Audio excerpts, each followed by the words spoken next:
ഞാനിന്ന് ഇവർക്കൊക്കെ ഇത്തിരി പഴം കൊടുക്കാമെന്ന് പറഞ്ഞ് കൊണ്ടുവന്നതാണ്. ഞാൻ ആദ്യമായിട്ടാണ് ഇവർക്ക് ബനാന ഫീഡ് ചെയ്യാൻ പോകുന്നത്. ഇതുവരെ ഞാൻ ബനാന കൊടുത്തിട്ടില്ല ഇവരൊന്നും ഇവിടെ കൊണ്ടുവന്ന ശേഷം. അപ്പോൾ കഴിക്കില്ലെന്നൊന്നും എനിക്ക് അറിഞ്ഞുകൂടാ. ഞാൻ കിളി വളർത്തി അത്രയും എക്സ്പീരിയൻസ്ഡ് അല്ലാത്തത് കൊണ്ടും എനിക്ക് കൃത്യമായിട്ട് അറിയില്ല ഇവർ. പിന്നെ കിളികളായതുകൊണ്ട് പഴം കഴിക്കും എന്നുള്ളതാണ് എൻ്റെ ഒരു എക്സ്പെക്റ്റേഷൻ. അപ്പോൾ ആദ്യത്തെ പരിപാടി ഇവർക്ക് ഞാൻ ഇന്നലെ ചോളം വെച്ച് കൊടുത്തിട്ടുണ്ട്. അപ്പോൾ അത് കുറച്ചൊക്കെ ഇവർ കഴിച്ചിട്ടുണ്ട്. കണ്ടോ, ഇവരും കഴിച്ചിട്ടുണ്ട്. അതേപോലെ ആ കൂട്ടിനകത്തുള്ള ഫിഞ്ചസും ലവ് ബേർഡ്സും ആഫ്രിക്കൻ ലവ് ബേർഡ്സും അതേപോലെ കോക്ടെയിലിനൊക്കെ വെച്ച് കൊടുത്തിട്ടുണ്ടായിരുന്നു. അവരും അത് ഓൾമോസ്റ്റ് കഴിച്ചിട്ടുണ്ട്. അപ്പോൾ ഇന്ന് അവർക്ക് ഇനി പഴമാണ് വെച്ച് കൊടുക്കാൻ പോകുന്നത്.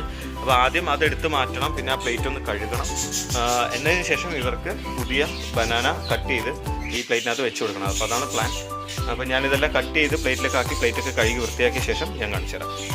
ഞാൻ കട്ട് ചെയ്യാൻ പോകണേ വളരെ കുഞ്ഞു പീസസ് ആയിട്ട് ഫിഞ്ചസിനും ഒരു മീഡിയം പീസസ് ആയിട്ട് ഈ വലിയ ഏവരിക്കകത്ത് വെക്കാനും, പിന്നെ കൊനൂസിന് കുറച്ചധികം വലിയ പീസസ് ആയാലും കുഴപ്പമില്ല. അവർ വലിയ കിളികളായതുകൊണ്ട് പിടിച്ച് കഴിക്കാൻ അവർക്ക് പറ്റും. അങ്ങനെ 3 ഡിഫറെൻറ്റ് സൈസിലാണ് കട്ട് ചെയ്യാൻ പോകുന്നത്. കട്ട് ചെയ്തിട്ട് ബാക്കി കാണിക്കാം.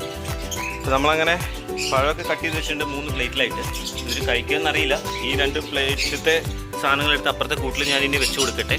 അപ്പം ഇവിടെ ഒരാൾ വന്ന് മണപ്പിച്ചൊക്കെ പോയി അപ്പുറത്ത് മാറിയിരിക്കുന്നുണ്ട്. ഞാൻ ചിലപ്പോൾ പുറത്തിറങ്ങിയാൽ എല്ലാവരും കൂടെ വന്ന് കഴിക്കുകയായിരിക്കും. നമുക്ക് ചെക്ക് ചെയ്യാം. ഓക്കെ, അപ്പം ഈ 2 പ്ലേറ്റിലുള്ളത് എടുത്തിട്ട് അവർക്ക് 2 പേർക്കും വെച്ച് കൊടുക്കാം. നമ്മൾ കൂടുന്ന് പുറത്തിറങ്ങി അവിടെയുള്ളവർക്ക് ഫുഡ് വെച്ച് കൊടുത്തു. നമുക്ക് ഈ കൂട്ടിൽ വെക്കാം. ഇതേണ്ടോ, ഇവനെന്തായാലും കഴിക്കും. കാരണം ഞാൻ ഈ പ്ലേറ്റ് പുറത്തുനിന്ന് കൊണ്ടുവരുമ്പോൾ തന്നെ അവിടെ സന്തോഷം കൊണ്ട് തുള്ളിച്ചാടുക ഫുഡ് കിട്ടുമെന്ന് പറഞ്ഞു. അപ്പോൾ നമുക്ക് ഇവർക്കിത് വെച്ച് കൊടുക്കാം. ഫുഡ് വെച്ച് കൊടുത്തിട്ടുണ്ട്. അവരെന്തായാലും വന്ന് കഴിച്ചോ.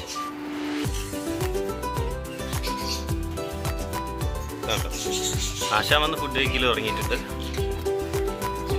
അതെ, 2 വന്നു.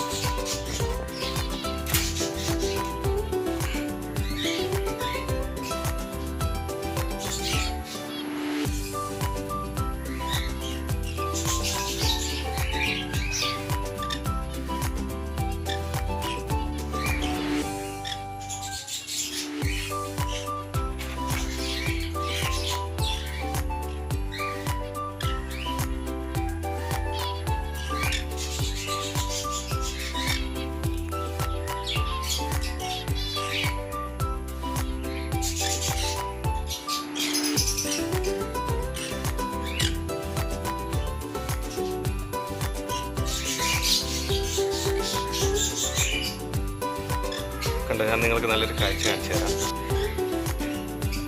ഞാൻ ഫുഡൊക്കെ വെച്ച് പഴമൊക്കെ വെച്ചിട്ട് കുറച്ച് നേരം മാറി നിന്നപ്പം ഇവരെല്ലാവരും താഴെ ഇറങ്ങി വന്നു. കണ്ടോ, കുറേ നേരം ആയിട്ടോ.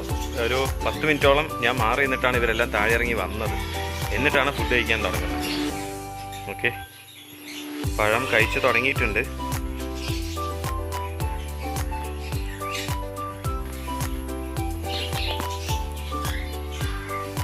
ഞാൻ പതിയെ അടുത്ത് പോവാം. അതിൽ ഇവിടെയും 2 പേരിരുന്ന് ഫുഡ് കഴിക്കുന്നുണ്ട്. നോക്കാം. ഞാൻ നോക്കുമ്പോൾ എൻ്റെ ചെവിയുടെ അടുത്ത് എന്തൊക്കെയോ സൗണ്ട് കേട്ടോ. ഇയാൾക്ക് പേടിയൊന്നുമില്ല. എൻ്റെ അടുത്ത് വന്ന് ഇങ്ങനെ നിൽക്കുക.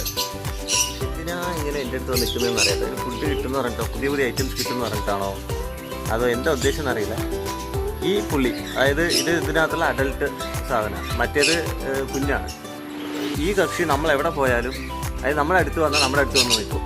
ഓക്കെ, പേടിയൊന്നുമില്ല.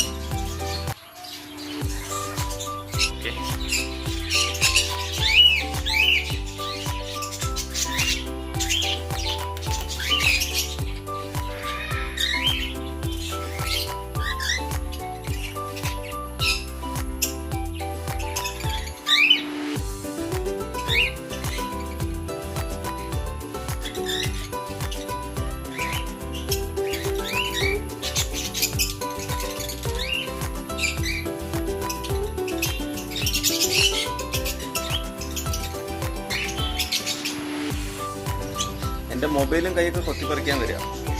കണ്ടോ കണ്ടോ കണ്ടോ കണ്ടോ കണ്ടോ, എന്തിൻ്റെ പ്രശ്നം? What is your problem? നിനക്കല്ലേ ഞാൻ താഴെ ഫുഡ് വെച്ച് തന്നിരിക്കുന്നത്. അത് കഴിക്കോ, അല്ലാതെ എൻ്റെ കൈ കൊത്തിപ്പറിക്കാൻ വരില്ലേ.